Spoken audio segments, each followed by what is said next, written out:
நீங்களும் ஒரு 500லேருந்து 1000 ருபீஸ்க்குள்ளே ஒரு க்ளவுட் கிச்சன் ஸ்டார்ட் பண்ணணும்னு நினைக்கிறீங்களா? இந்த வீடியோ பாருங்கள், நான் உங்களுக்கு டீட்டெயிலாக எக்ஸ்பிளைன் பண்ணுறேன். ஆக்சுவலாக எனக்கு எக்ஸாம்ஸ் இருந்ததுனால கொஞ்சம் லேட் ஆயிடுச்சு, சாரி மன்னிச்சுக்கோங்க. க்ளவுட் கிச்சன்லேயே 2 வகையில் பண்ணலாம் நம்ம. எப்படின்னா, ஒன்று வந்து ஸ்விக்கி ஜொமேட்டோக்கு மட்டும் சேல் பண்ணுறது, இன்னொன்று வந்து நம்மளே வந்து ரெடி பண்ணி நம்மளே சேல் பண்ணுறது. அப்படி இல்லைனா நம்ம ரெடி பண்ணி அவங்கள பிக்கப் எடுத்துக்க சொல்லலாம், சப்ஸ்கிரிப்ஷன்ஸ் லைக் அந்த மாதிரி. நீங்கள் வந்து இதுக்கு மெனு எப்படி சூஸ் பண்ணணும் அப்படின்னு பார்த்தீங்கன்னா, கொஞ்சம் டிஃப்ரெண்ட்டாக இருக்கணும்.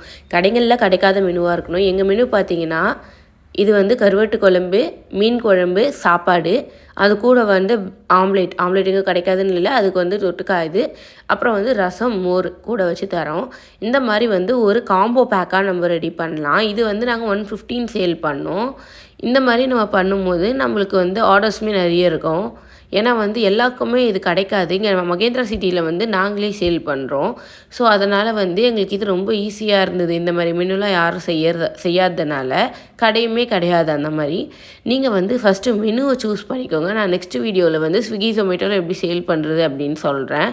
அதுக்கப்புறம் அன்றைக்கி ஒரு கேக் ஆர்டர் இருந்தது. இந்த கேக் ஆர்டர் எப்படி இருக்குது, இந்த கேக் எப்படி இருக்குன்னு சொல்லுங்கள். இந்த கேக் அப்படியே டெலிவரி பண்ணிவிட்டு க்ளவுட் கிச்சனோட ஃபுட்ஸுமே எல்லாமே டெலிவரி பண்ணிவிட்டேன். வீடியோ பிடிச்சிருந்தா கமெண்ட் பண்ணுங்கள், சப்ஸ்கிரைப் பண்ணிவிடுங்க. பாய்.